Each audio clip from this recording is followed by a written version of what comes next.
In a world of remakes and remasters, Are we playing for me? what was once sacred and cool has now soured and become lame. Red. Gone are the days of pods and cowabunga. Now is the reign of slurp juice and dabs. Kids these days don't even know how bad they've got it. Now it's up to the best generation to rise to the occasion and make a show that dares to go where a lot of other nerdy shows have already gone quite a bit. That's right. They're going to talk about it a lot.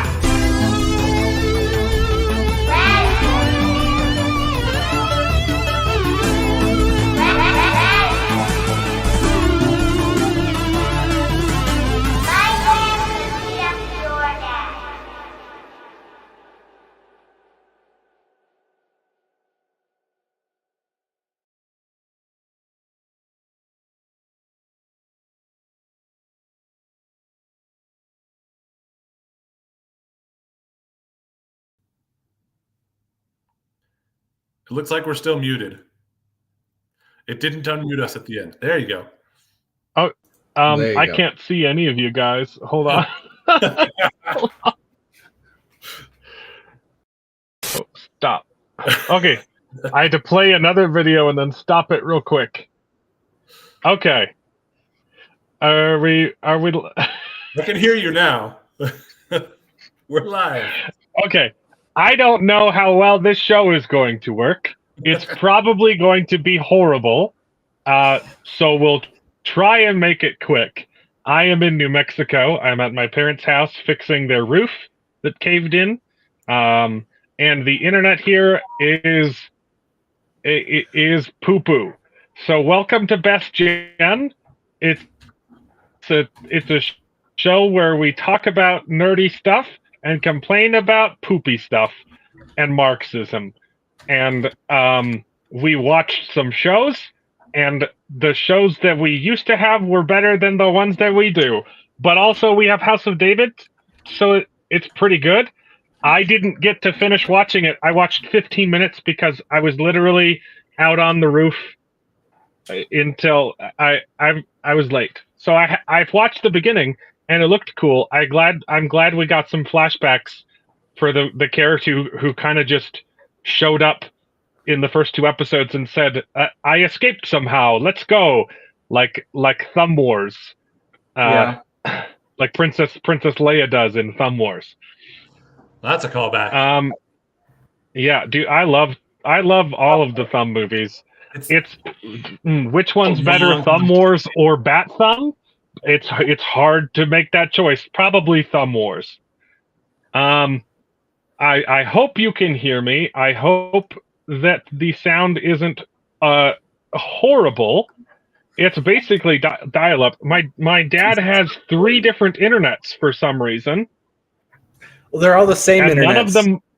none of them work. It's all the same internet split between 3 different routers, but it's the same internet plan. I didn't. As you say, is it like a mesh router sort of setup, but just like old version of that? Yeah. Okay. Join the From my Thumbellion. understanding, he's had Man, the same you gotta internet watch- since before I was born. Okay. Well, it works okay when you're downstairs. I can't go downstairs, though, because my dad is watching a movie at full volume. And my dad has speakers, like, installed throughout the whole house. Mm. And it's great for watching movies, but it's not great for streaming. It's not great for anybody else. It's who's not also, watching. the internet isn't that much better downstairs anyway, though. Okay. So Bearded didn't get to watch House of David. Did Charles watch House of David? I watched the first 15 minutes. It was pretty good. I was liking what I watched, but I didn't get to finish it.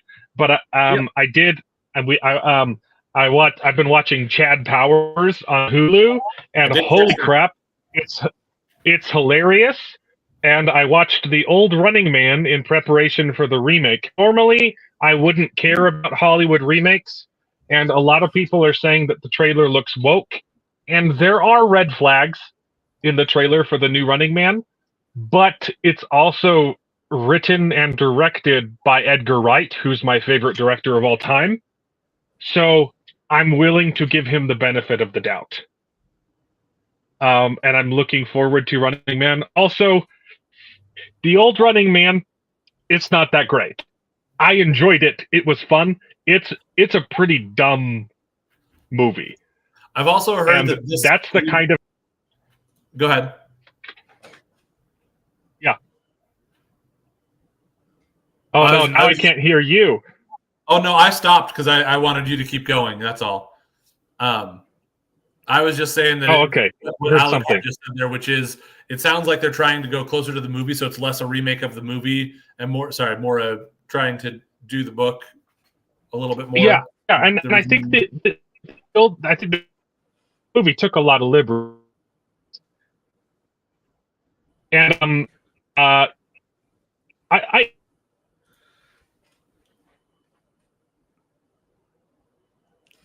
I'm not getting anything. Yeah, yeah, you cut out completely for me. Oof, that's bad. The old movie, good, yes, So, but it's also did really you get a chance to check they out Chad reused the same Powers, set Charles? from the same. First episode, yes. First episode. I watched all 4 of them that are out. It was all right. There was definitely some funny bits. It took me until the second or third episode to start getting some good chuckles in there. But it was all right. It was all right. That looks good. I like the premise. Yep. I think it's cool. I like what the first episode set up, and I might check it out. Are you sure we tried Chat. the stream on the phone already? Yeah. Yeah. I tried it on the phone. It's not better. It's not better. Wow. Yeah. Hey, we can hear you now, though. That's good. Yeah. Chad Powers is hilarious. The episode that dropped this week was the funniest one yet. They do like a Phantom of the Opera because he has a mask. Yeah, it's funny. I would say it gets funnier each episode so far. It took me until the second episode to start really chuckling and getting to I liked it just fine, but it gets better as it goes for sure. The first episode was clearly setting up the premise, right? And I think it did it fantastically while still being funny. So if it gets funnier, I'm totally gonna come back to it for sure. Yeah, I wasn't based off the first episode. I wasn't sure if I would enjoy it because it wasn't hilarious. But if that's just the first episode setting up the premise, so I agree. I think it gets better. I do think that Russ is just unlikable enough that I'm expecting they're gonna have him, have his progression and understanding and all that. But he's just unlikable enough that I was like,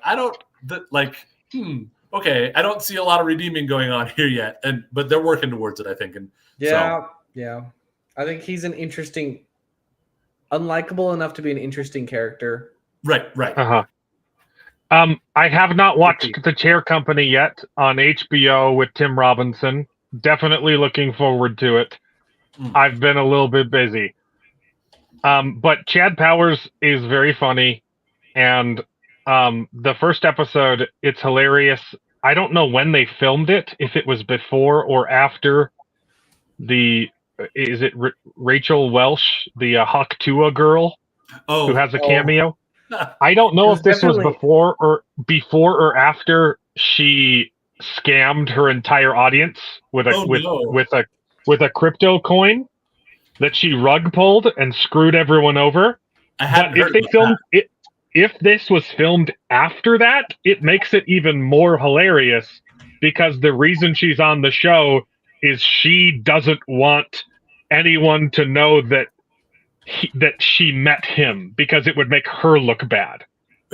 And she already looks horrible. Yeah. Because, you do have that bit of her being like, don't tell anybody you met me, sort of thing. Yeah. I hope they filmed it after she screwed, but that's crazy. Yeah.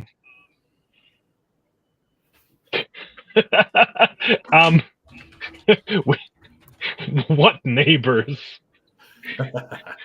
We live in the boondocks. Okay, it says here that the first episode of Chad Powers was in August 2024, whereas When it was the filmed? scam was in. That's what they said it was filmed. It was filmed in August 2024, and the scam happened in 24 of December. December 2024. So Okay, so it was filmed just just got really lucky yeah. because that it's more hilarious. Mhm. Yeah. Okay, Hot that's point. good That's luck. crazy. Chad Powers is hilarious. I've been loving the show. Mhm. It's also really wholesome too, and this is a great testament to anyone who tries to call me and anyone on the panel bigots for not liking gay stuff and LGBTP propaganda shoved in our media. Yeah.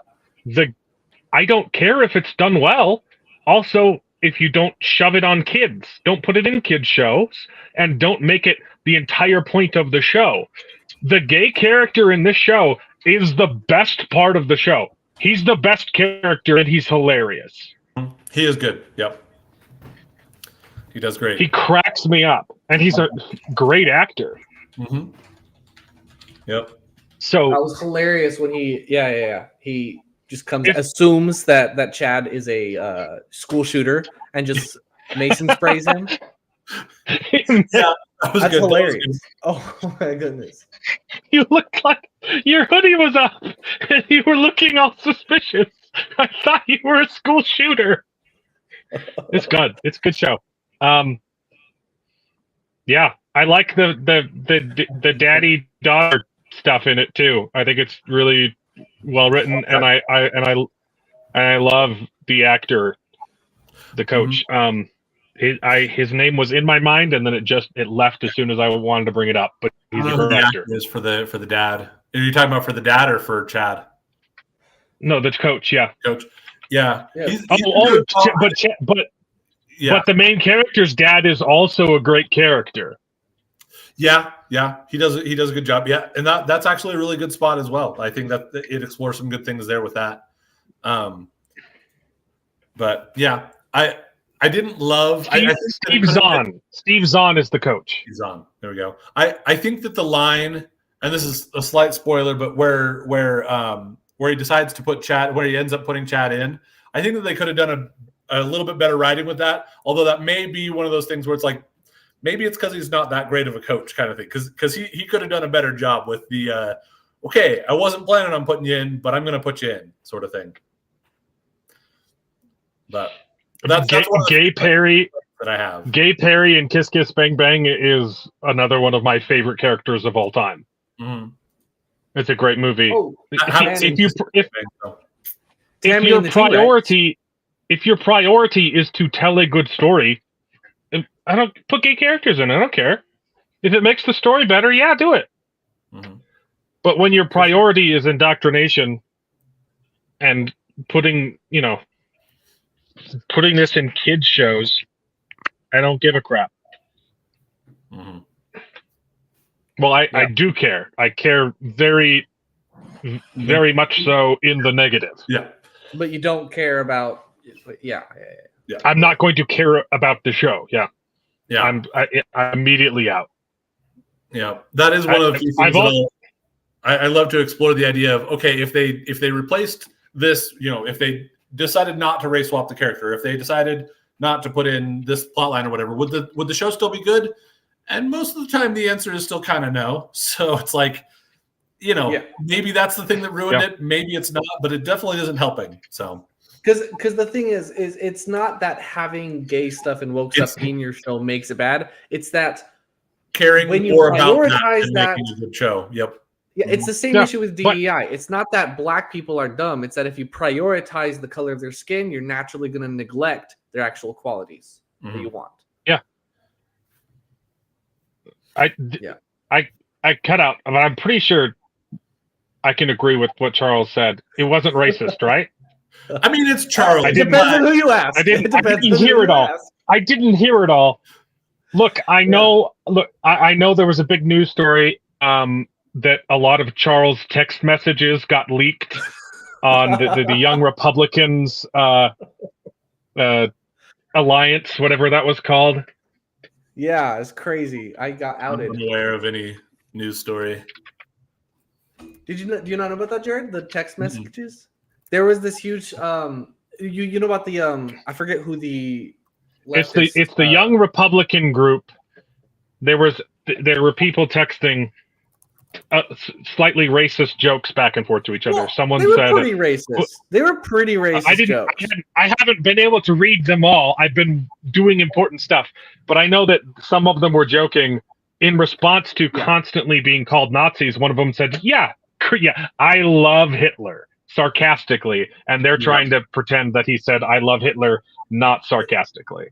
The crazy thing though is they're comparing this to the leftist attorney general or running candidate for attorney general who wished death upon the children of his opponent, and they're saying that these are the same things.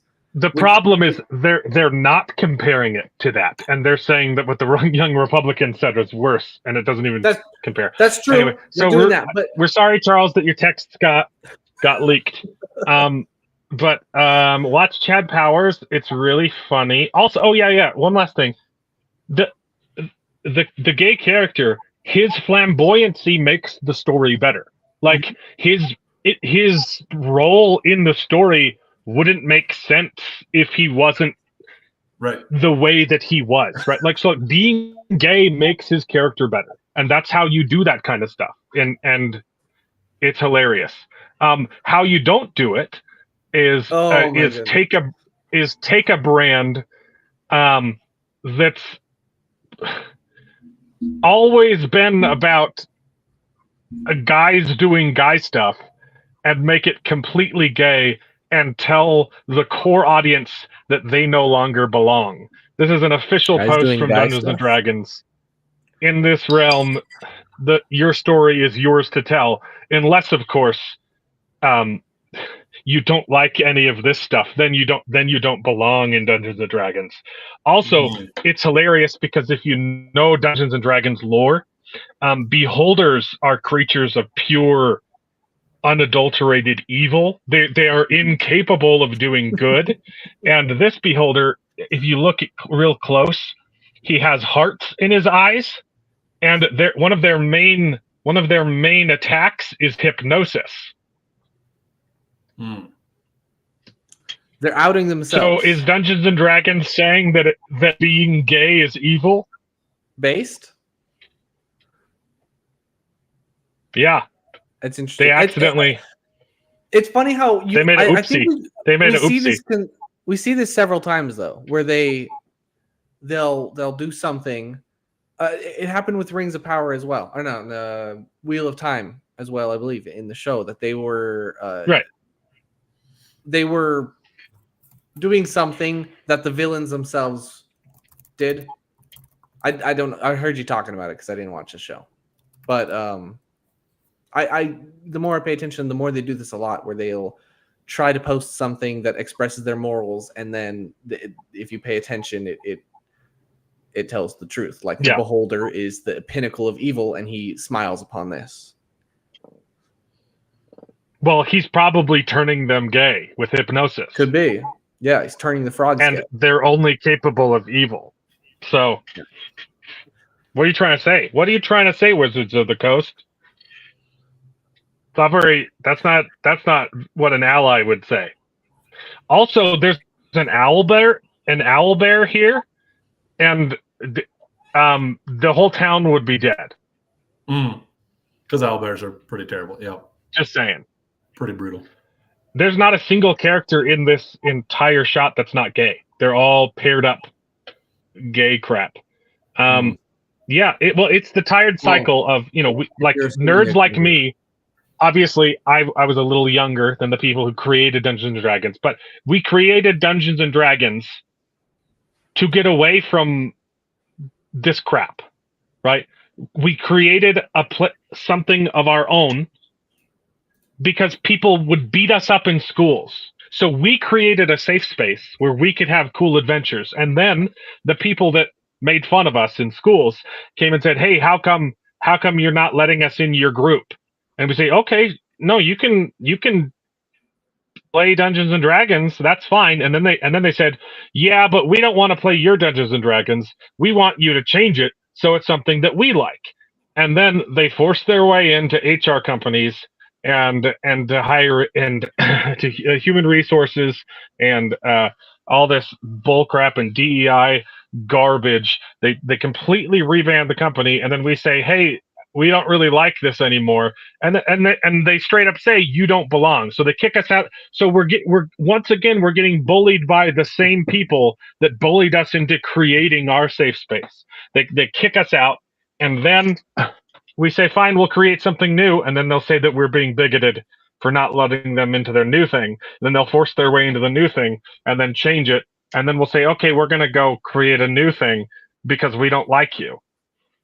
It's a vicious cycle of never being satisfied.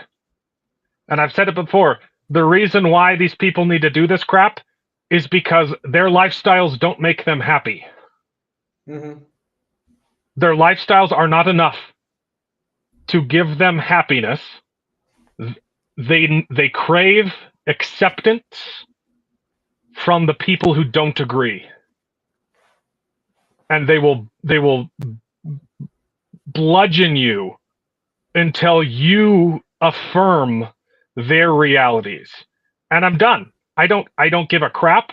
I'm not even gonna humor it anymore.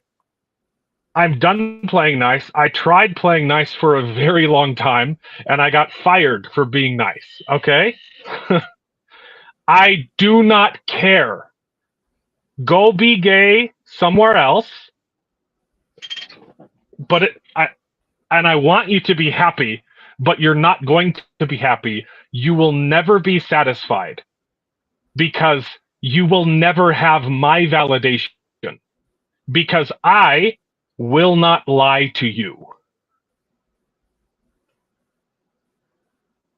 I have integrity. And kindness is not a substitution for integrity.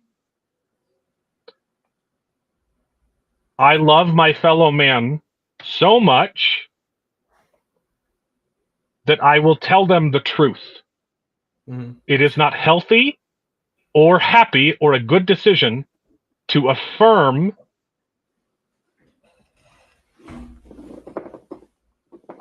fantasies. 100%. You don't tell someone with schizophrenia to listen to the voices. And yeah. So Dungeons and Dragons sucks now, but it's okay. I still play it myself. This is really funny, man. Because Stephen King just barely had another movie that came out, and the week before it got released, he started making fun of Charlie Kirk right after he was assassinated, and then no one saw his movie. Which one was that? Biggest? Oh, that was the Long Walk. The Long Walk. Yeah, it was the biggest Stephen King adaptation box office bomb of all time. Mm. And so now he said, "Hey guys, please go see Running Man. I promise it's a bipartisan thrill ride."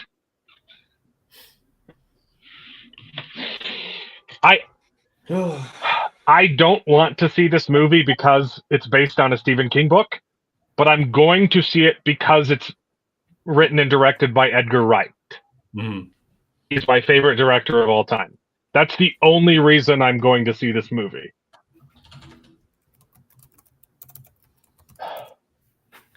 Yeah, and it's probably a really good book because Stephen King wrote some really good books 30 years ago. Mm. Before he went complete Trump derangement syndrome. And probably did a bunch of drugs and stupid crap. I just thought it was hilarious. He's clearly had had movie studios get really at him for mocking Charlie Kirk after his assassination. Yeah. I promise it's bipartisan this time, guys. I'm just so tired. I'm so tired of the of walking on eggshells for people who don't deserve to be walked on eggshells for people who would stab you in the back without a second thought. Yeah, am I more jaded? Yeah, absolutely, I'm more jaded. I'm going to push the woke button a lot sooner. I'm going to acknowledge red flags a lot faster. I'm going to give movies a lot less benefit of the doubt. Because I've given so much benefit. I've given so much doubt. And I'm done. It's a gay beholder. It's crazy. Also, if you just play D&D with your friends, you can make it cool. You don't have to. You don't have to listen to what they say anyway. I haven't read any of these chats. Oh my goodness, $20 to Mark Clark. Why didn't someone tell me there was a super chat? I couldn't. Oh. I only have one screen. I literally feel like an amputee because I have 4 screens at home that I have everything open on. $20 to Mark Clark. Can Alan just use sign language when he's in New Mexico? It's worse than when Charles brings up racist comments. I'm sorry. I responded to that though in the chat saying, his video's any better than his audio, and then Mark responds with, "Well, I don't even watch you guys; I just listen." And it's like, then how is sign language gonna help? But also, he has also been a member for 36 months, which means he's been 3 years as a member. That's 3 years. I think that's the maximum. I don't think there are any more like visual upgrades after 3 years. I think you're maxed out in your membership. Do you have the? Let's see. Do you have your platinum? Oh no, I think there might be one more. Looks like a green. You've got an emerald one. Yeah. I could pull them up if I was on my other computer. I could pull up all the different stages. Mm-hmm. It's either the last or the second to last. I think the last one's diamond, so it's like a bluish. I can't remember. It was a long time ago when I made those. Well, I'm really glad that you found us when you did, Mark Clark, because it's always fun playing games and talking with you. So, does he still own the rights to Running Man? Probably. Oh yeah. So the old movie, I watched that with my dad. It's a good premise. You can the movie is really cheaply made. They reuse the same set like 20 times, but from different angles, and it's supposed to be a different place. And you're like, yeah, it's fine. It's like they do it smartly, but it's really cheesy. It's very 80s, and it's the kind of movie that can benefit from a remake. Like I enjoyed it. It was a lot of fun. It's not great. It's a 7 out of 10, and you can enjoy 7 out of 10s. I love 7 out of 10s, you know. And I really like Edgar Wright. He's never made a bad movie. I mean, the Cornetto trilogy. You guys have seen those, right? I actually haven't. I haven't seen a lot of his stuff. I was just looking it up just a little bit ago here. Shaun of the Dead, Hot Fuzz, At World's End. That's the Cornetto trilogy. Fantastic stuff. He did Scott Pilgrim versus the World, which I think is a great adaptation. I have seen that. I don't know what it's. I haven't seen the material it's based on, but I did like that movie. Yeah, it's pretty accurate to its original. Well, it differs. He wrote the script to Ant-Man and was going to direct it, and then Disney fired him because he was going to make it too cool, and they wanted to make it gay and lame, and so they shredded his script and kept bits and pieces of it, and had someone else film it. And so all of the good parts of that movie, you can tell were written by Edgar Wright because I know his style. And you're like, oh, that's his writing. And then it'll cut to another scene. And you're like, this is the dumb. What is going on? This is so bad. Yeah. So that one's painful. Ugh.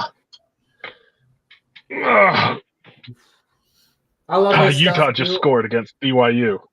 Dang it. I don't care about sports, but I have to because my wife works for BYU now, and it's my alma mater. And it's the Holy War. It's the only game that you got to pay attention to. And we were ahead this whole time, and they just scored. Darn. I did look up who owns the rights for The Running Man. It is owned by Paramount Pictures, who owns the rights to the film. Right, yeah. They made the first one. Featuring new Ender. Yeah, but I don't. Okay, maybe. Like, who owns the rights? Also, I don't know. Who owns the IP?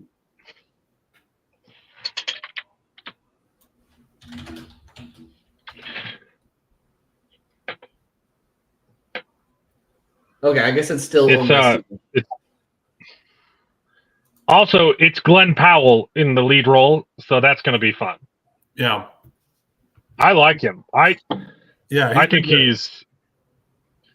think he's going to be the cream of the. He's going to be an A-lister for a long time. Yeah. I think he's fantastic. My wife kind of hates him because he's got a little too much of the cocky a-hole going on, and so he's often in those roles. He plays that a lot in his roles. So yeah, but he's got some range too. Yeah, Baby Driver sucked. Nah, Baby Driver I think is Edgar Wright's best movie. Bad car chase CGI. I can understand they didn't use CGI in the car chases. What are you talking about? They filmed those car chases practically. Baby Driver was awesome. That's like one of my Baby Driver is one of my top 10 favorite movies. And it's also fantastic. It came out right before we found out that guy was a pedophile, and so you could still enjoy the movie. Oh, wait, which one? Because he was a great actor. The main character? You're talking about Spacey? Kevin Spacey, yeah. Yeah. It came out right before he got canceled. Although I think didn't that one turn out to be a nothing burger too? Wasn't he just gay? Well, I think he came out and there wasn't that, but I think I feel like I think they were saying that anything that happened wasn't it was dating young guys, but they weren't like underage. I don't know. I don't really care enough to look it up. Would have been for an underage, but I don't know. It's a hard thing to Google, you know. It's not the kind of thing you want in your history. Like, oh shoot! How old were the boys that Kevin Spacey was blanking? How old were they? Are there any pictures? You don't want that in your search history. Oh dear. Not so much. Darn! I just can't do that. 149 from Salty Traveler Sea, a white unicorn with rainbow hair. What are we talking about? No idea. We'd just been talking about how you had terrible internet, but yeah. Mm-hmm. Yeah. Okay. So Kevin Spacey didn't even. He got acquitted of all of his accusations.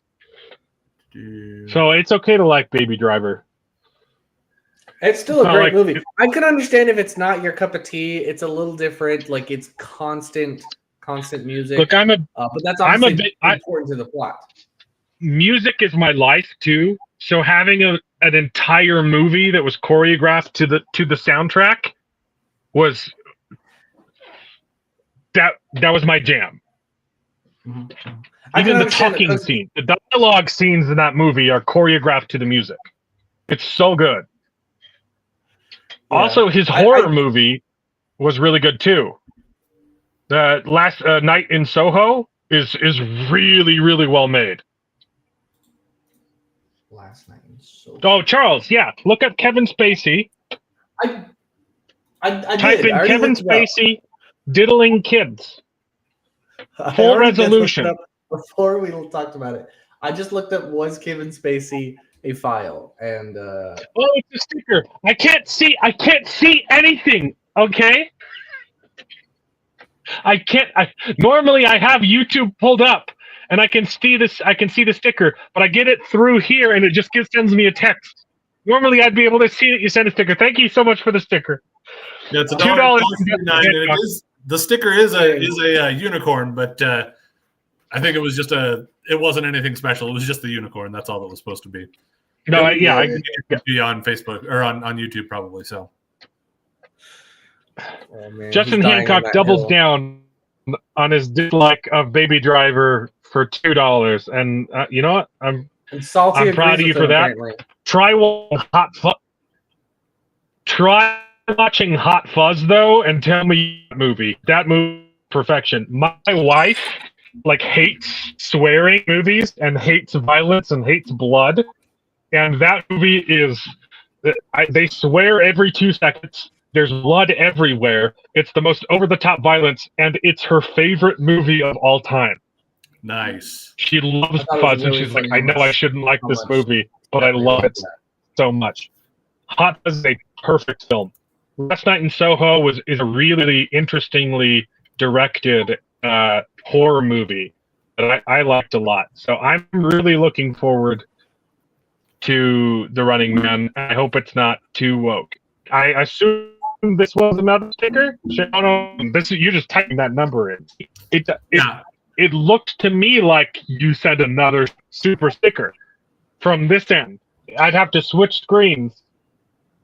This is just a regular, so I can't thank you. I was going to thank you again. Wow, thanks, Salty, for sending another super sticker.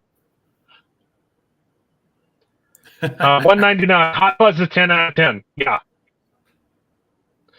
Shaun of the Dead is really good too. It's not as good as Hot Fuzz. It's like a 9 out of 10. World out of 10. It's actually a lot better on a rewatch. The first time I watched it, it's not as good. It's not as good of a movie. It's harder to enjoy because the main character is a dick, and Simon Pegg really sells the first 2 movies because he's such a lovely, and he's given. We're losing you pretty bad. Yeah, the audio is pretty bad. You're breaking up. It sounds like he's singing the praises of Simon Pegg in the first 2 at the very least. He's such a likable guy. That's what I'm getting. Yeah, that's what I was thinking. Have you seen all 3 of the Cornetto trilogy? I haven't seen any of them. Looking at all this stuff, I honestly think I've only seen Scott Pilgrim and Ant-Man for as much as that counts for it. I think Scott Pilgrim is one of my favorites from Edgar Wright, but Shaun of the Dead and Hot Fuzz, I've seen those. I still haven't seen World's End. But I don't know, they're great. I've heard really good things about Baby Driver, but I have heard controversy about people that just didn't like it because it was too much of a music video in their opinion. It kind of feels like a montage the entire movie because the music's going on and the whole movie is in tune with the music. Yeah. But I loved it. It's great. It's a bit of a niche, I suppose. Mm-hmm. Yeah, kind of if it's your thing, it's your thing. But if it's not, and to Alan's point earlier that he music is his life anyway, so that makes sense that would work for him, even if it doesn't work for everybody. So I mean, it sounds like Salty's on Justin's side with that as well. Unfortunately, for Alan, some of our more loyal viewers suddenly being like, "Nope, your favorite thing, Alan, we hate." This is what's gonna split our fan base, right? Oh dear. That's going to be the real controversy. It's a movie. But so did you get a chance to see Truth and Treason? Yeah, I actually watched it today. It's fantastic. Nice. Do we have Alan back yet? Oh, good. You guys talk about it. You guys talk about Truth and Treason. The only thing I got out of that was we should talk about it. So let's talk about it. That's all I heard. Yeah, I was sorry. So I also saw it just today. I actually went and watched it. I was 3 minutes late, so I felt like I was a little off base for the first little while. So I actually, since I have the unlimited plan at what's it called, Regal. It doesn't cost me anything to get the movie ticket. So I broke the rules a little bit and went into another showing of it right afterwards so that I could see the beginning and feel get a feel for the start of it. Like I didn't pick up on the stepdad at all very well. I was having a hard time keeping some of the characters straight until the second time through.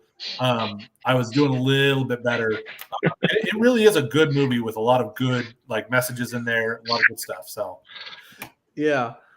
It was a great. I think it was really good. I have a couple of notes that I would make a couple changes, but I did also miss a little bit of the beginning. Actually, I came in right around. I forget the main character's name. Helmut. Helmut. Mm-hmm. Helmut. Helmut Hubner. Helmut Hubner. German accent. Right. Yeah. I came in right about when he was presenting his piece to get his job. Yeah. His paper. Yeah. What happened? Oh, you missed a lot.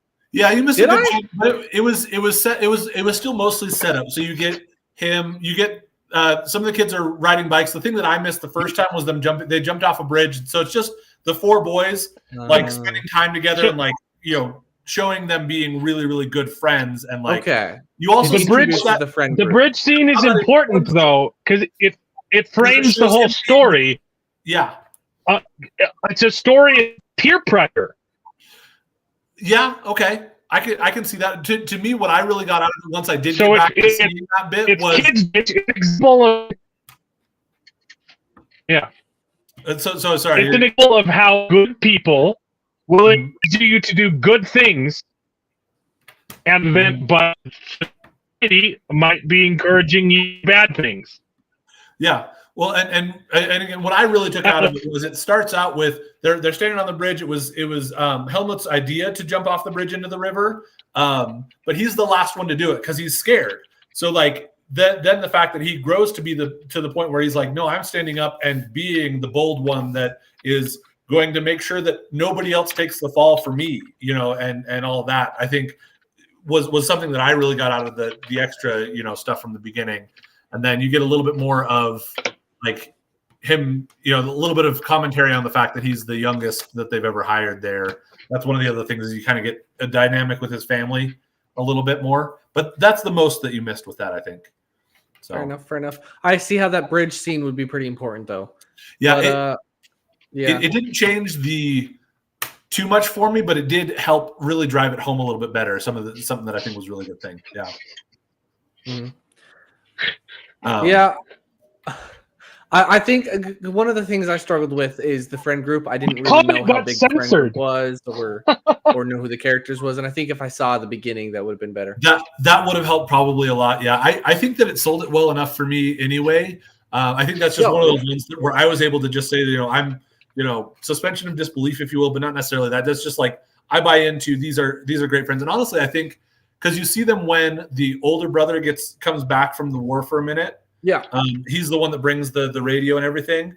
And you see kind of that dynamic amongst them kind of having fun and laughing and joking. And then you when they're going to church, you can see that they care about each other. So to me, even without that, I definitely took that for what it was, It certainly didn't ruin it. And I was able to understand the dynamic they have there. And it was great.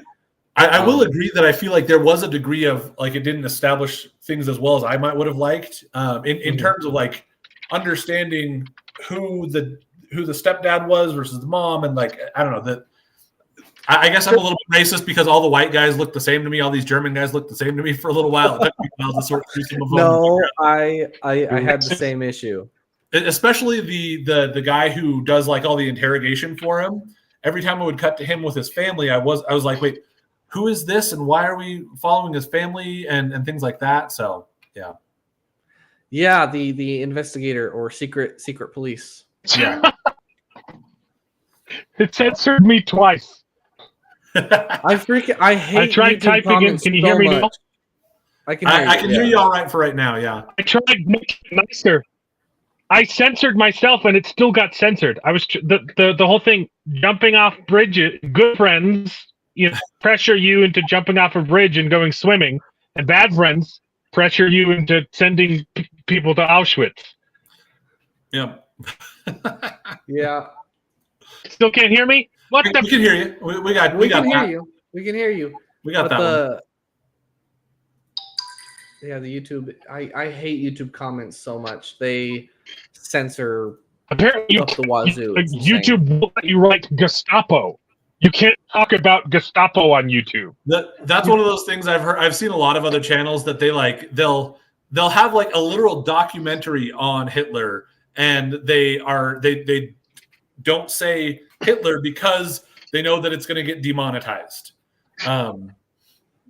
So, and hey, Mark Clark got Gestapo through. No, I said bad friends report people to the Gestapo. Apparently that's too bad for YouTube. Yeah. yeah. YouTube sucks. It lets you choose like how much you want your channel to censor comments. Mhm. I have allow everything, don't censor anything, and it still gets censored. It still censors stuff. Yep. I remember you struggling with that when you first did it. YouTube is gay. Mm-hmm. Hey, BYU scored. Yay! Hey, I liked it a lot. It was a really good movie, Truth and Treason. I thought it was really good. You get a really good story with Helmut standing up for what's right. Even though his bishop of his ward was kind of Racist moving the other direction. Yeah. And so yeah, I thought that was really well they done. do the Nazi salute in church. It was crazy. That was so uncomfortable. That was jarring. But it's also one of those things that it wouldn't be completely unheard of, because to the point of what the bishop said, like, hey, we believe in being subject to kings, rulers, and magistrates. And does that not include the current law system that we're living under? We not agree. Yeah, we believe in honoring and sustaining the law of the country that we live in. That's a specific tenet of the Mormon Church. And it's one of our articles of faith. There were a lot of members of the church that served in the German army, and you can even see in this that like there was kind of that like glass breaking moment for him to like really realize that this is not something that he wanted to continue to be on board with. But overall, like he was a proud German citizen, and that included having a degree of pride in the war that was ongoing at that point, sort of. Again, I read a little bit about him on Wikipedia afterwards, and it turns out like he actually left the Hitler Youth after Kristallnacht. So like he was but he also then went and got a job in the government. So yeah, it is an interesting thing to explore that idea of where do you balance that, you know? Yeah. My wife really struggles with sad movies, and halfway through she's like, "This movie's awful. I don't like. How can it have a good ending? What's the point of this movie?" And I was like, "You know, it's a true story, right? Like, like, what do you want? You want them to change the ending?" Like, yeah. No, I just like I don't know how. Why are we watching this? I was like. But by the end, she was like, "Okay, like, there is like a message at the end. It was okay." Like, yeah, you're not supposed to feel comfortable watching this movie. I was gonna say, but it's also definitely it doesn't have a happy ending, even though it has a good message in the ending. You know, it has a happy ending in history books. You know, we won. Yeah, but I was gonna say, Helmut, he dies. Solomon, he died. You know, the older kid that they were trying to pin it on, he got sent off. He got 10 years. The army, you know? Oh, yeah, you're requesting them. He got sentenced 10 years. Well, his brother was fighting as a Nazi on the front lines. In Russia. Like, no, it's very icky movie for sure. Yeah. But I would say the best part about the movie, though, is it's told entirely from the German perspective. And you realize it's a perspective you don't really get to see a lot in World War II movies, where like, yeah, there were a lot of bad people in the Nazi army, but also a big majority of them didn't really know what was going on. It's called propaganda for a reason. State-controlled media. It's difficult to know what the truth is, and a lot of these people were fighting for their country, because for love of country. Like, that's not a bad virtue. To the point of you look at the fact that one of the things that Hitler leaned on was the idea that after World War I, we have had so much terrible stuff happen to us because of World War I. We need to break free of these like consequences that we're suffering from World War I. This is us breaking free of all these really harsh things that have been put on us. Of course, he did a lot of other things as well, but that was a big part of his selling point to the German people, and a lot of the German people really felt like, hey, we are really suffering because of the things that are being done to us because of what happened in World War I. Yeah. Well, how did you guys like the SS agent, who is the best character in the movie? He's fantastic. He was an interesting one. Like, how did you like halfway through the movie, all of a sudden feeling empathetic to the Gestapo? Yeah. That was like, did that make you feel really gross inside?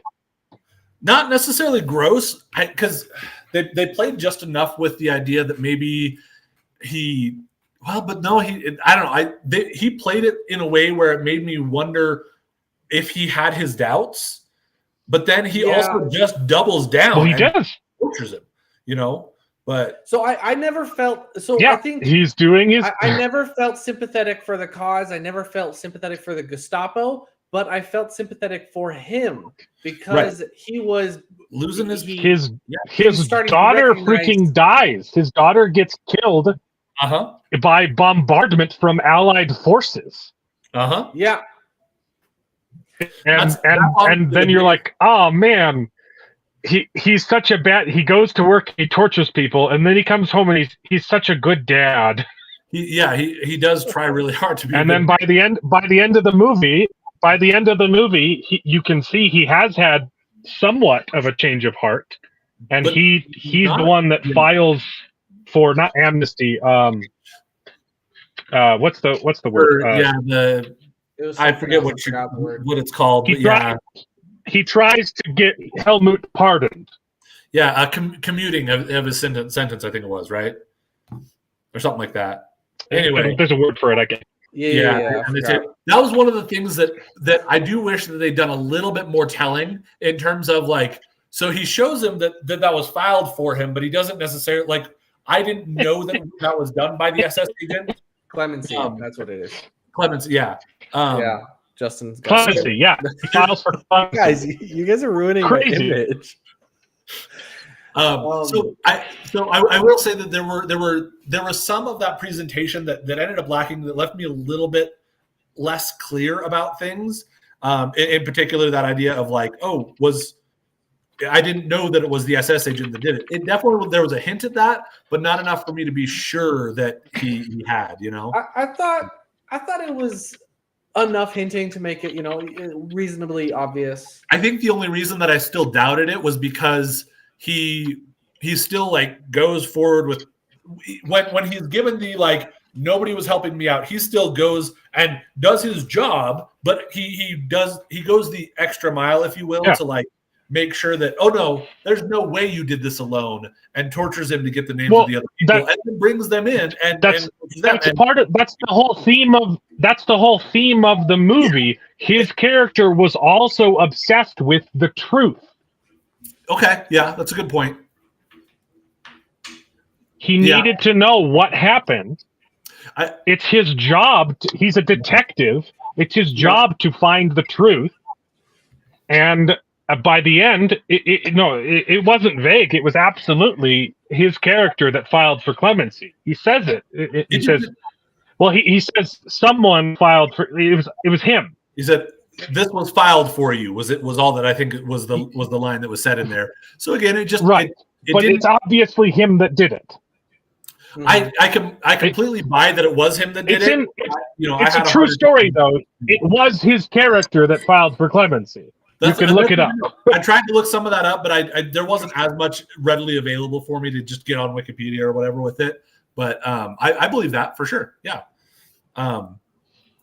But it just was one of those things where I think I had just a hard enough time, because as much as I have empathy for him as a human being, because really, like, after his kids died, the thing that I took away from that is war is hell. Like, it really is just terrible, because even though this guy is terrible, he does not that he is, but he's doing these terrible things as a SS officer. He is a father that cares about his children, and the allies that we believe were doing the right things, were trying to defeat this terrible regime, ended up killing, like, they were bombing civilian centers, just like Germans bombed our, or not ours, but in France and in Britain, civilian centers, and civilians died, and that sucks. But I still, just because to your idea of, like, he was obsessed with the truth, I think that he was obsessed with the truth, but not the kind of truth that Helmut was trying to tell at all, which made it a little bit less sympathetic for me. Although I still do agree that, like, he had good things he was trying to do. I'm not trying to necessarily frame him as terrible, but, like, I don't know. It just it's not even. It's not subjective. He objectively did horrible things. Mm-hmm.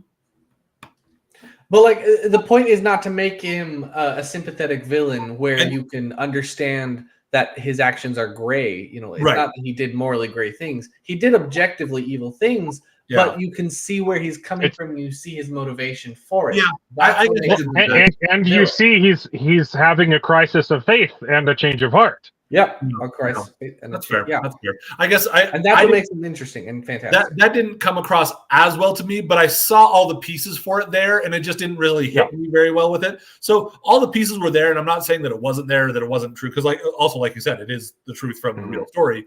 But, like, because of that, it didn't make me connect to his character as much. I had just enough, like, man, I wish you were more like Helmut, and that's one of those things where it's like, well, because Helmut's our hero, so. That's the reason we're telling his story, not telling the SS officer's story.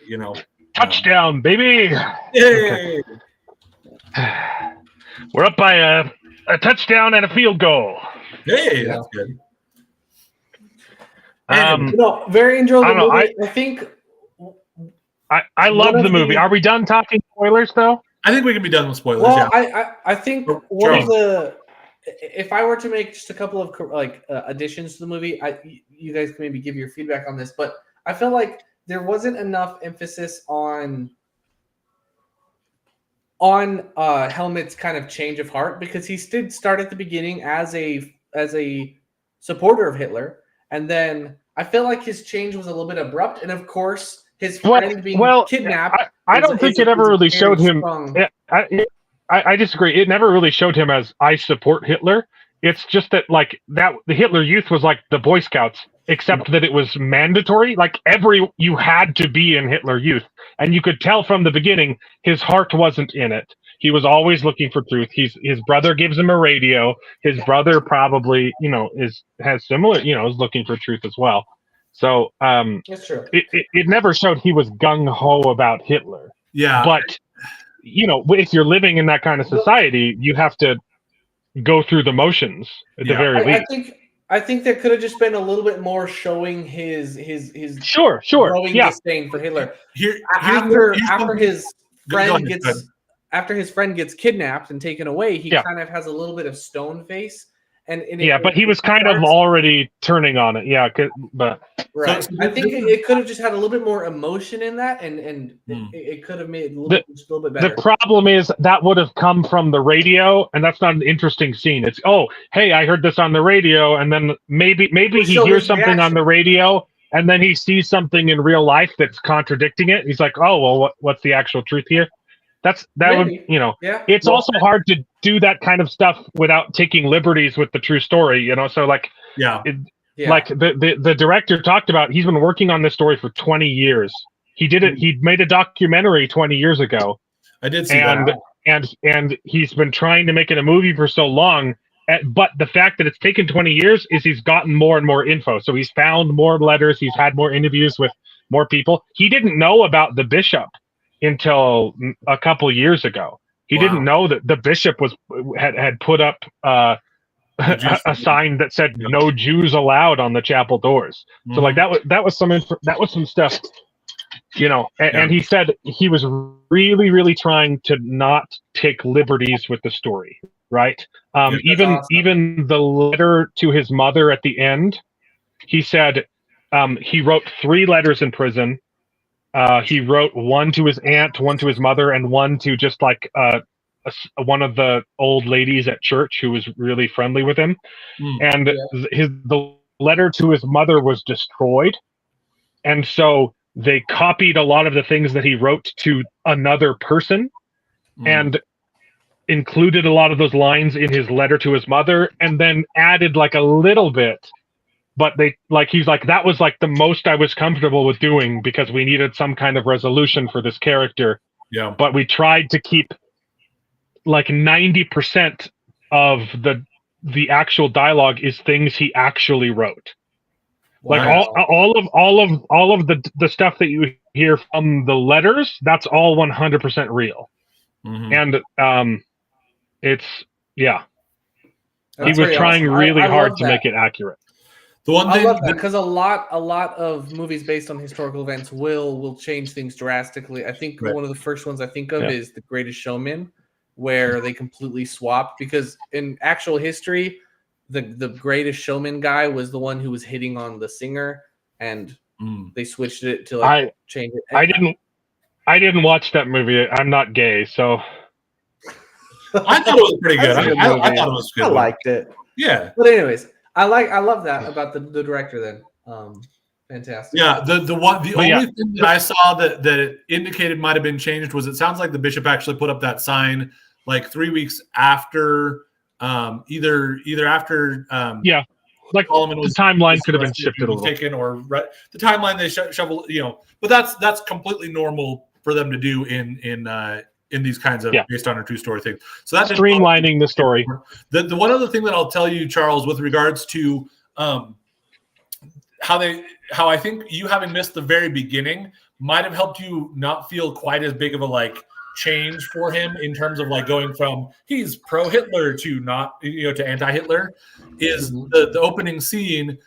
After they're jumping off the bridge, they are riding their bikes and they run into some very, very pro-Hitler youth, and these guys are the ones that beat him up later in the movie. Right. That makes sense. Yeah. So that makes sense. Comes back later in the movie. So even though in the movie he is one that is in his uniform as in the Hitler Youth, and you see him then reading his patriotic statement and joining the government, you can kind of already tell they're setting up this here's the Hitler Youth, and here this guy is as kind of outside that. That's one thing that I will say is again something that from what I was seeing on Wikipedia, it looks like he actually quit the Hitler Youth in 1938, so 3 or 4 years before this story, because of crystal meth. Whereas some of his friends were still in Hitler Youth. And that part's also relevant to the ending of the story. That's why they were trying to pin the whole thing on the older friend, right? Because he had a history of violence and push. He was already a troublemaker, and he was the only one of them that was over 18. Yeah. And so they're like, it's going to look really bad if we execute a 16-year-old. So we really want to pin the whole thing on the older kid. Yeah. Which I think was a really good way of having somewhat of a hopeful ending. It was focusing on him, him not selling his friend down the river. Yeah. Making the right choice of standing for truth and not obviously it's a true story, so that's what happened. But the ending isn't completely depressing. There is a hopeful ending, and so you get that moment of you can kill me, but I'm still going to do the right thing. Yeah. I loved the whole court scene. It was fantastic. Just really, really well done. The last thing I might add to this is that maybe they could have shown more of the effect that his letters had. I could give you that. They didn't really show much of that. That's the thing. He never knew, and we don't really know how much effect the letters had either. It was a very localized event. He probably maybe changed like 10 people's minds, and that's it. I mean, depending on, I mean, he did it for quite a long, but I'm sure a lot of people saw the letters and immediately threw them away. Or said, "Here, turned them in." Turned them into the authorities. I'm sure. But it's just he had no way of knowing how much a difference that he made, and we really don't either. Yeah. But it does show you that scene where he sees that one lady stick it in her purse, and so like, there's that he has made a difference. And that's the point. And the point of the story isn't how much of a difference that he made. The point of the story is being willing to try and make a difference. Yeah, absolutely. That's what I just felt. As a viewer, I was expecting to see the effect that he was having. I think it's fantastic that they leave it as a mystery. Like, we don't know how much influence he had. Yeah. But then they made it. Maybe should have brought that up. They're like, maybe the other youth are talking. We're going through all this trouble. Is it even worth it? How much are we actually affecting? We don't know. We just got to take that chance. Yeah. I feel Charles just wants him to make stuff up. Yeah. I feel like they might have had a little bit of that conversation at one point. And the only thing I would say is that you could also put that in the ending kind of credit stuff at the very end, saying like, we still don't know what effect this may have had on others, but it was, or something along those lines. That might have been a little on the nose. I will say, I can agree with you feeling like it would have been great to see that, but I completely agree with Alan in that the point of this, like, it fits really well with the idea that the point of the story is he didn't know, and we don't know, but like he didn't know what kind of effect it had, and so it thematically fits really well with the story that they didn't. Even though I would have loved to have seen that, I like that they kept it that way. Even though, yeah, you convinced me. I think I agree then. I think it's one of my favorite. I think it's one of my favorite World War II movies. It's just because of how unique it is. What I'm hearing is that we peer pressured Charles into agreeing with us about Nazi Germany. Nice. All right, I'm telling Mark that we're done with spoilers. Okay, good. Hey, David, have you seen Truth and Treason, by the way? No, I haven't. I have not watched anything that we're supposed to watch this week. Fair enough. He's gone. Fair enough. So, yeah. Oh man, I forgot to put sunscreen on today. Alan, you had a chance to go see this like early, didn't you? I saw it 3 weeks ago. Nice. There was a Q&A with the director and the nephew of the main character was in the audience as well. Oh wow, that's awesome. Nice. Nobody was in the theater with me. I was completely alone. Yeah, I was. But I also was watching it in the middle of the day. There was a good amount of people in my theater, in both of the theaters. So I was saying before, I went to the movie, and then because I felt a little bit off kilter for it, I went back and watched the first hour of it again before going to Soul on Fire, which I really want to talk about. And I bought a ticket for the showing that started just before this thing, just so that there's more tickets going to ticket sales going to them. But anyway, thanks, Mark Clark, for the $1.99. Sorry, that spoiled some of the movie for you. Go see it. It's really honestly good. Just go see it. It's a really well done movie. Like great production value, great, like really well done, really well acted. I think, yeah, very well acted. Very well. Yeah. So how is Soul on Fire? That's another Christian movie, right? It is. Okay. Like this, I really, really, really like Truth and Treason. Soul on Fire does not have nearly the quality of production value, but the story for this is incredible. So it's a true. Oh, it's another true story. Does Truth and Treason feel like an independent movie? Not at all. Not at all, right? It's like the cinematography is great. Yeah, that's one of the things I was gonna say is the cinematography was great. And I saw an ad for another Angel Studios that's coming out next year in July for Young Washington. And not only does it look really well done, Young Washington looks so good. Oh my gosh, they've got Andy Serkis, they've got Kelsey Grammer, they've got big. Yeah, isn't John Lithgow in it or something like that? Yeah, I think so. Wow. But like they have big Hollywood stars in an Angel Studios movie. Like this is it's huge. Like, great. Well, then the last one that they made with Sketch. Kingsley. Yeah, Ben Kingsley. What were you saying, David? Ben Kingsley, Andy Serkis, Mary Louise Parker, Kelsey Grammer. Wow. That's huge. Yeah. I was wrong about John Lithgow. I was thinking of Kelsey Grammer. Yeah. Gotcha. Yeah, but their last movie that they came out with, Sketch, had some pretty That's true. more well-known actors than their previous stuff. And Janet, whatever her name is, I don't remember her name. Yeah. Those were both really good. Yeah, it's Janet from The Good Place. Right, yeah. It's just Janet. That's that's pretty awesome. Leftists are blasting the movie. Or which one? The Truth and Treason or Soul on My Face? Soul on Fire. Soul on Fire. I want to know which one they're blasting, or if it's young Washington, maybe. That one I could see the leftists maybe blasting young Frankenstein, young Washington. Very different movie. Just also, I haven't know, but I haven't read any part of that. I haven't read anything about that part of history, so I'm really looking forward to watching Young Washington too. My guess is the French Indian War, right?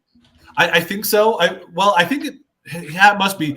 The reason is because I feel like from the trailer it looks like they're showing Washington working with the Indians, and that's probably something that the leftists are going to be like, no, Americans were terrible, and the British were terrible to the Indians. And there's truth to that, but like, I don't know. I think that it's worth exploring, and I don't think that we need to bash on it just because some of us were terrible. Yeah, I think it's worth. I'm going to watch the heck out of Young Washington, baby. Yeah. So, okay. Soul on Fire. Soul on Fire is about a kid who at 9 years old was playing with fire and had a huge explosion in his garage. Literally had burns over 100% of his body, third-degree burns over 87% of his body, and it's kind of his story of like recovering and like growing up. And he goes to college, graduates college, starts a construction company, and then he gets a job as a stagehand at the local opera, where he teaches a young lady how to sing. Did he lose his finger? Kidnaps her, into this underground, lake. I don't know, whatever. No, but so. And he goes on, he gets, he does that. It starts out with a lady approaching him saying, "Hey, I heard about your story and I want you to come speak to my Girl Scout troop." And he is so nervous to speak in front of people. And it's kind of talking about some of the things that he's overcoming. But the beauty of this story, first of all, it is a huge story about like overcoming adversity, like really overcoming the just the difficulties of recovering from something like that. But like, it has beautiful stories about his family. It is his story, and yet the point of the movie is not how amazing he is for overcoming. It is 100% about all of the people that were there and that helped him overcome. It has an amazing family that supports him through it, like helps him like struggle to overcome, but also is there to love him no matter what, in spite of the fact that literally he burned down their house. And they were like, as he's going into surgery, they're like, "You are my son, and I love you, and there's nothing you can do about that." And like, they call out the nurse that helped him learn to walk again. And they call out the janitor that cleans his room, because guess what? When you have that bad of burns over your entire body, the biggest threat to you in the hospital is infection.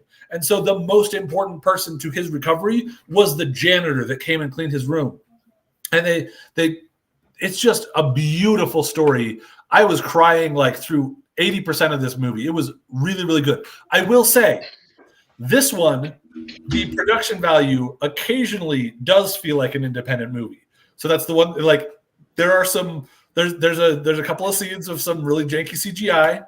The actor, there's one or two times where there's more than one or two times. There's a handful of times where you can tell that he's got like, his hand and the burned hand on top of, that's sticking out of the sleeve or whatever. But man, this story is incredible. Like, the story of this man is incredible. So I 100% recommend everybody go out and watch Soul on Fire. He's become a motivational speaker, somebody who was nervous to go speak in front of Girl Scouts, so much so that he threw up before going to talk to a small troop of Girl Scouts. He is now a motivational speaker and has written 2 books talking about like just like embracing your life and overcoming it. Like, it's amazing. I can't recommend it enough. It really is amazing. That's awesome. Even if the It movie sounds great. has a little lower quality production. The lower quality, Yeah, I'll watch it. production doesn't Nice. mean it's a bad movie. Yeah, I don't know if I'll get to it this week because I'm working on this all week. But there's a handful of like really kind of cheesy dialogue and like poor delivery, but then those same actors and characters have some really good dialogue and some good delivery. So it's mixed bag for some of those things, but the story is amazing. Yeah. Nice. I look forward to seeing both of those. Depending on, I don't know if I'm going to be working at least till all Friday. Don't know if I'm driving home on Saturday or Sunday or Monday. My wife wants me to drive home Saturday, so I might have good internet next week. If I do drive home Saturday, I'll make sure I leave real early. But we probably have to push the show to 8 again then. But Gotcha. All good.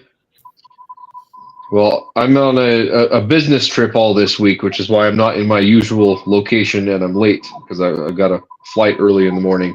But me being alone in the hotel without my wife and family, I have ample opportunity to watch all the shows that I want on my laptop. So check out Chad Powers. I hope to catch up. It's an easy one at this point. I think they're only episodes, and there's only 4 of them. So, you're breaking up. Which one is it? Chad Powers. Chad Powers. Yes, So you told me about that. I started watching Chad Powers last week before I left, and I was watching it like 2:00 in the morning, and my wife was asleep, and I almost woke her up because I was laughing. So I was choking back, was grabbing my mouth, choking back, uncontrollable laughter because it was so funny. Yeah, Chad Powers is hilarious. There's another show that I wanted to check out too that I don't know if you've seen any trailers or anything for, but it's another one from what's his bucket that you like, Tim Robinson. It's called The Chair Company. It's on HBO. Yeah, I'll see if I can check it out this week too. I'm real busy though. Yeah, so. It's come up already. The stream. Yeah. Gotcha. Company. Yeah, that one popped up in my feed. I was like, oh, there's another Tim Robbins. He's popping up all over the place lately. Oh. I've also been making James watch a bunch of I Think You Should Leave Now with Tim Robinson. Now that he's back home. That's really good. Cracking up. Yeah. So some of those sketches go too far. I'm like, oh, come on, but yeah, it's pretty hilarious. I don't think I've seen many of those, but yeah. I should make him watch Friendship. That was too good.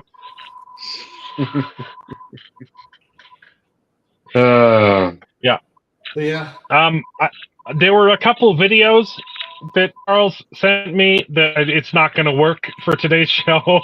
It's no Tammy the T-Rex. Oh, we got the trailer for the Pendragon cycle. Yes, that should coming out finally be coming out soon. January. Yeah, it's coming out January.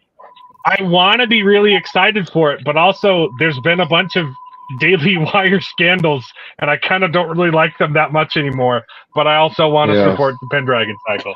But it looks like it could be good.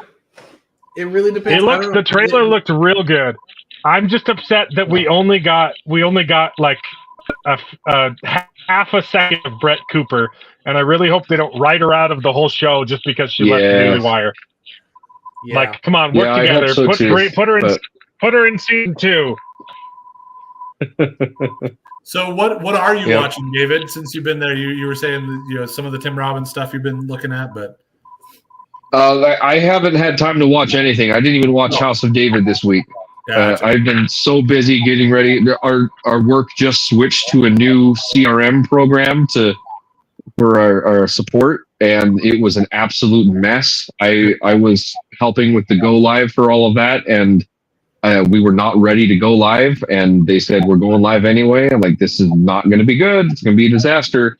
and it was a disaster. And I've been at the forefront of that, reporting issues. And anyways, it's been a crazy week. And next week is just going to be even crazier because I'm going to be getting a new hospital on live going with our software while we're still trying to work out this new support software. It's going to be a mess. Yikes! Good luck. Good luck. I'm hoping to have time to relax in the hotel and catch up on some of the stuff I've been missing. So nice. Yeah. Oh, the Merlin miniseries was great. I kind of didn't like the way it ended, though. It just kind of came out of nowhere. I think I finished season 1. That show kind of sucked, man. It could have been really good, and it just dragged its feet so much. It just became about love triangles. I wanted that show to be so good, and it kind of sucked. But there's a pretty important love triangle in the story. Yeah, but it was gay love triangle. It was just too many. Is that there was a love triangle, then it just kept going around. They kept doing laps around the triangle, and you're like, oh no, wait, hold on. Fadion's talking about the Merlin miniseries of the '90s. I think that's the one with Sam. Who the hell? Sam Neill, right? Jurassic Park.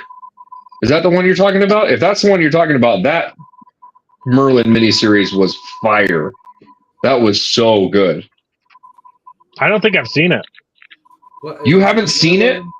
It's so good. It's got Sam Neill. 2 hours. Yeah, I haven't seen it. Yeah, it's so good. Okay, we'll have to watch it then. That's the one. It's free to watch. It's free to watch on Zumo Play. Nice. Okay, we should watch that then. Look up. It's the Merlin show from when? It's from the '90s. It's old. It's Sam Neill, Jurassic Park guy. You can't miss it. Merlin. It's phenomenal. Thank you, Fadion. The Merlin that's a sci-fi good recommendation. Sucks. I wanted to like it. It sucked. But also, the Guy Ritchie King Arthur movie is criminally underrated. Also, at the time, it was the biggest box office bomb of all time, and I loved it. I love that movie. I don't think I got around to seeing that one. I missed it in the theater and then never watched it. Oh yeah, that's the one with Jude Law, right? I watched this in history class. Yeah. I didn't see that one. It looks really good. Either Charlie Hunnam or the guy that looks just like him. It's Charlie Hunnam. This is a great movie. I was about to say Charlie Hunnam or David Pluth, and I'm like, no, that's the wrong one. That's the. Yeah. What's his name? You're Charlie muted, Hunnam and Jared. Jared, we can't hear you. I muted myself on my keyboard. I was going to say, it looks like besides that Merlin miniseries, there's also a sequel miniseries, Merlin's Apprentice, from 2006. I have no idea whether that's good or not, but similar 1-hour episodes. Yeah, I think I've heard of that one. Yeah, but the one with Sam Neill is amazing, and it's actually really the sequel series has Sam Neill in it as well. So. Oh, really? Yeah, it's a follow-up to that original miniseries. It looks like. I didn't know that. I'll have to check that out. The original one is really good, and apparently I haven't read all of the Arthurian legends. I read a little bit of the Once a Future King in high school, but I spark note most of it. David read Kid in King Arthur's Court. That was about as far as he got. I watched the King Arthur Disney movie. Yeah, there you go. That counts. But yeah, I heard that this Merlin miniseries is actually pretty accurate to the Arthurian lore. So I don't know if that's true statement or not. There's several different versions of it. Are you talking about the Sam? It depends. There's Merlin show or yes, the Sam Neill Merlin show is. I'm not talking about that other one. One of the more accurate shows for Arthurian legend lore. I kept. It seeing depends that on other it really depends cool- on which version.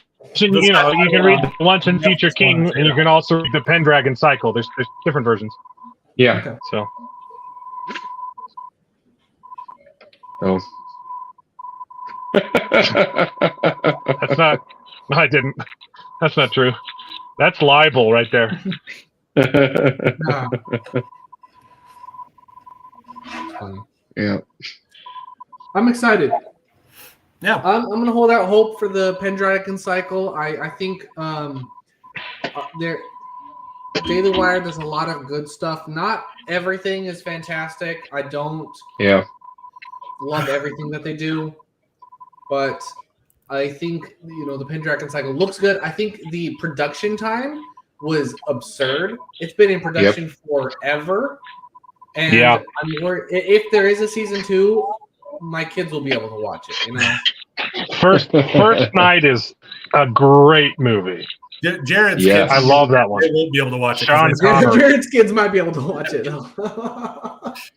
First Night first- and the First musical Night Camelot. is- We watched those a lot as kids. Look, I mean, Musical Camelot's pretty good. I was thinking First Next Night- Mountain, or not. First Night though does a really good job of shifting the story a little bit, and it gives an alternate explanation for why Guinevere and Lancelot. have an affair, and I think that's one of my favorite versions It probably of that story. it probably handles that the best of any other medium. I'm pretty there's a version of Camelot with Ava Green where she shows her boobs. If Charles wants to watch that one, I can't remember what one that. I haven't seen it. Let's I say wouldn't know. there, Alan. That is probably, if it was on Stars, it's probably that one. Camelot Stars was okay. No, we're talking about the original Camelot musical. I don't remember any of the actors in it, but it was good.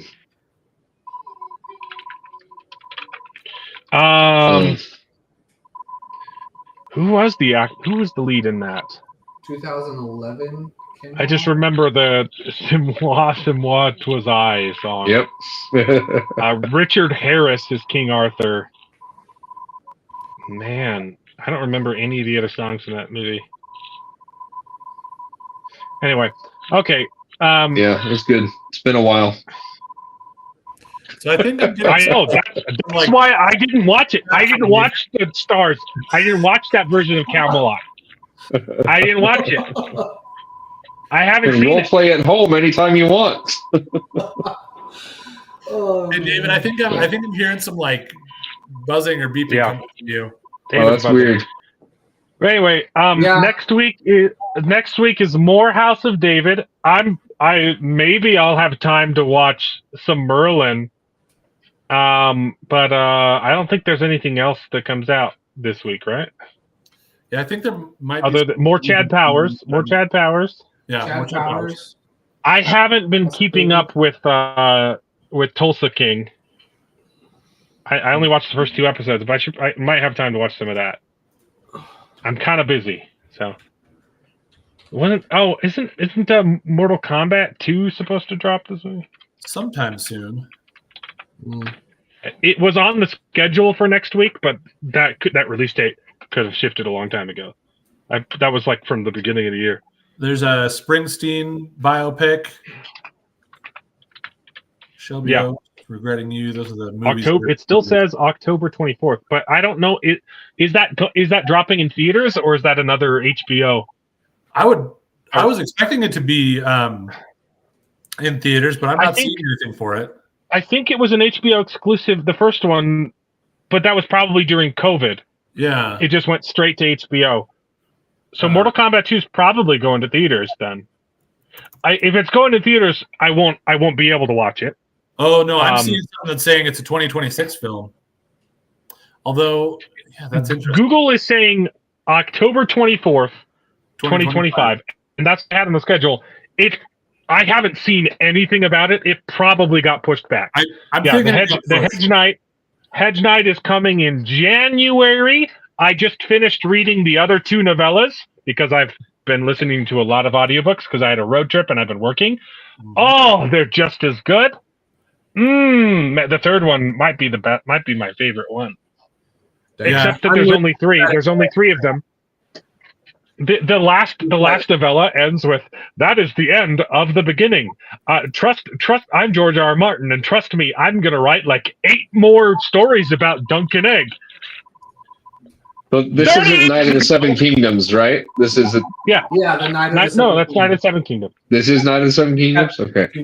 Yeah. A Night of the Seven Kingdoms is the book compilation of the 3 novellas. The first one's called The Hedge Knight, the second one is called The Sworn Sword, and the third one is called The Mystery Knight. And I'm super excited because it's really good. I was watching Shad's stream on it, and he one of the guys on the panel, Mark S. Miller. He put together the comic. I have the comic books. They're fantastic, and they took the production of the TV show took a huge inspiration from his interpretation. Like they straight up copied the main character's suit of armor directly from the comic. Nice. That's awesome. It's Mark S. Miller, who's the artist, is different from Mark Millar, the writer, who I'm also a big fan of. Yeah. By the way, I did look it up on Wikipedia. It's saying that Mortal Kombat was delayed to May of 2026. I assume that's true, but for some reason Google is still telling me next week. Yeah, when I looked it up on Google as well, it told me both things. It told me the release date was October 24th of 2025, but then it said it's a 2026 movie. So is it getting a theatrical release? Probably. It's It had to have just been a COVID thing. Yeah.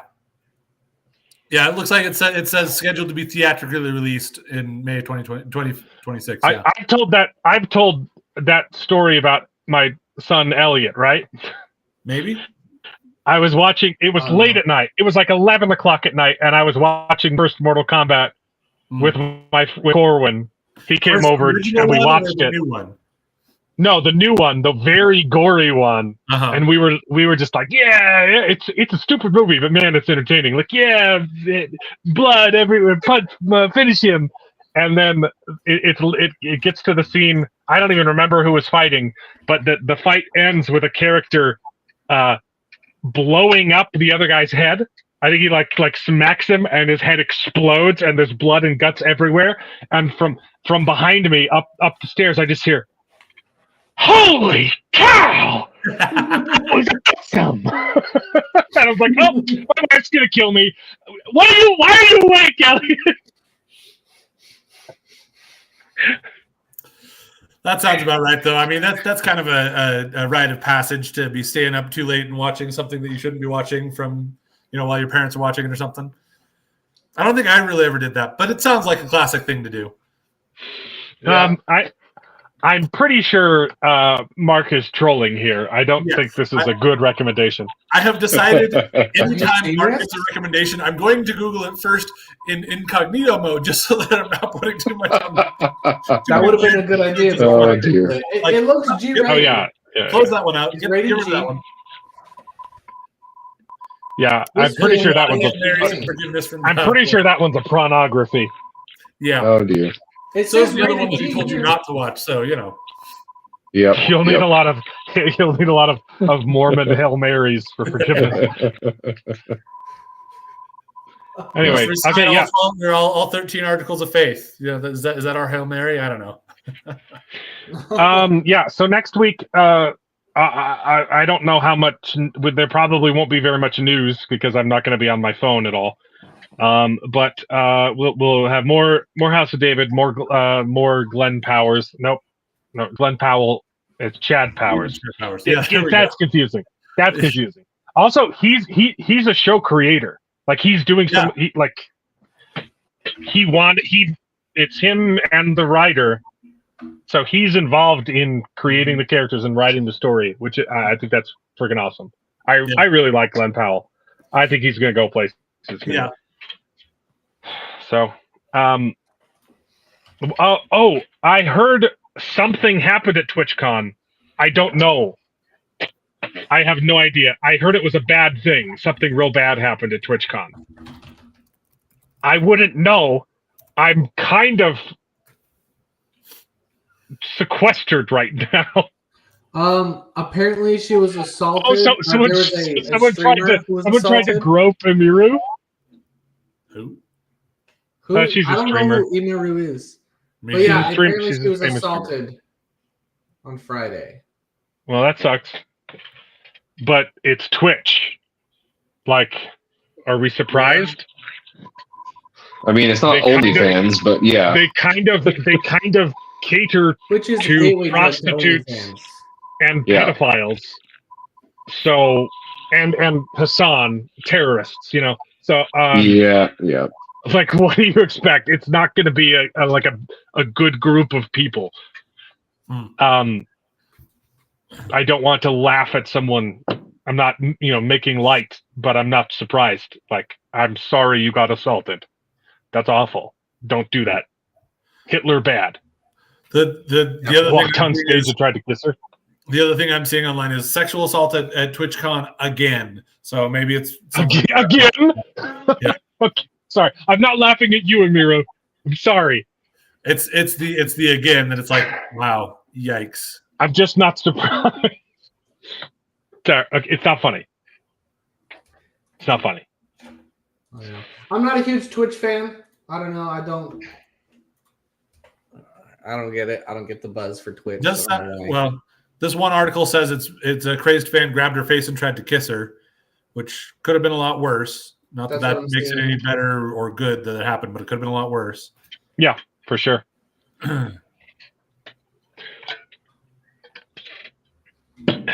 Could be worse. Could be raining. Anyway, so that's all we got for the show. Let's end the show on sexual assault. Yeah. We'll come back next week for more sexual assault. AKA Twitch. Wait, was that everything that we watched this I think week? so. I feel like Yeah, there was more. it's kind of just House of David for the next few weeks. It's also Until we bizarre because we did talk about like Soul on Fire, and we talked about Running Man, and we talked about Chad Powers and all that. Like somehow we did it. It's in an hour because and a I couldn't interject as much. The conversation didn't go on for as long. half. That's right. That's a good point. I could say some more stuff, Mark Clark, but how? I'd like to keep an image. I ruined my image here on this stream. Yeah. That is actual our real main goal. David, I made a really yeah. I made a really good joke earlier when I said I heard there was some big news this week where a bunch of Charles texts got leaked from the Republican, the young Republican group. I said it better the first time. Yeah, that was a good Yeah, joke. it's Nice.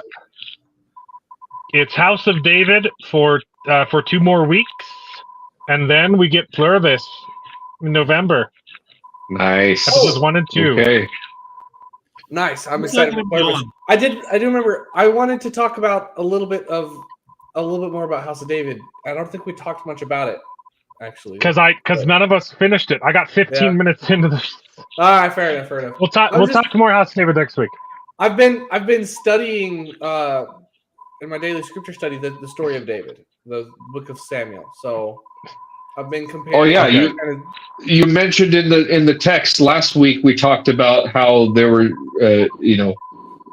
doing some drama with the wrong daughter being engaged to David, and you pointed out that there's a scripture that says that she was initially engaged to him, but then she was promised to some other guy, and then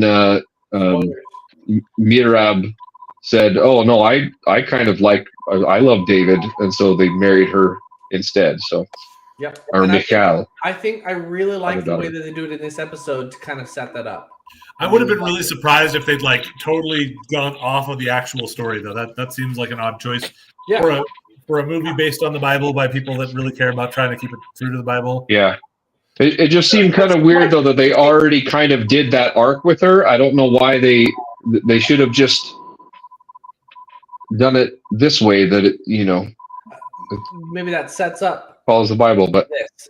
Maybe it comes full circle. I don't know, but maybe. I just thought it was interesting that I thought that was a creative decision on their part, but that's in the scriptures. You can find that he was originally engaged to her, the elder sister, and then it switched to the younger sister.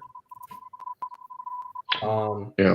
Well, you heard it here on Best Gen first. David likes them young. So we'll see you guys next week. Yeah, we'll talk more next week. Yeah, well, I'll finish the episode. I was ready, and I stopped working. But it turns out I didn't take a shower.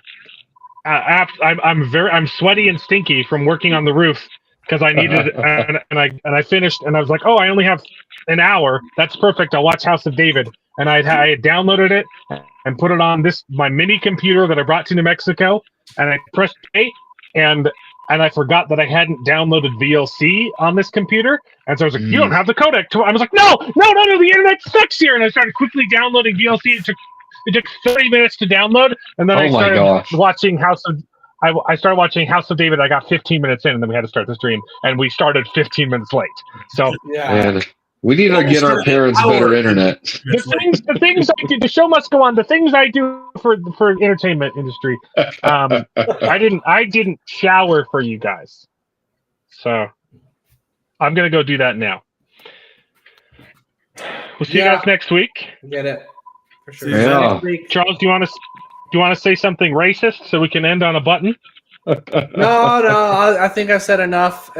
You can see my group chat text online. Yep.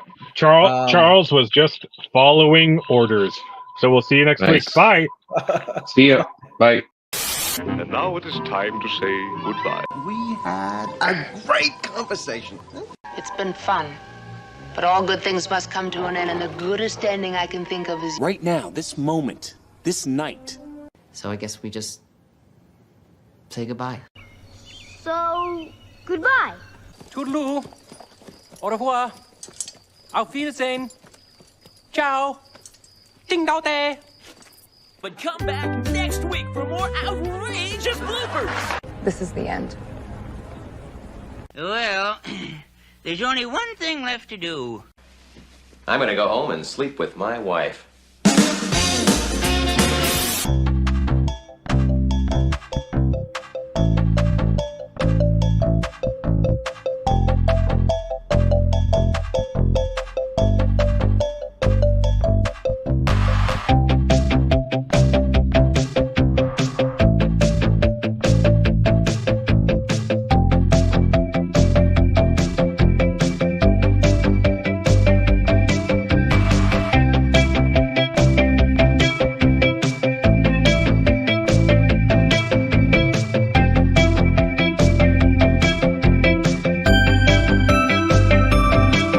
Well, I hope you enjoyed the video. If it's true, please take a minute to subscribe to the channel, and you can join us along for the ride. And if you pay me, I'll try to be more entertaining. So please consider joining Patreon and getting your name in the credits with pride.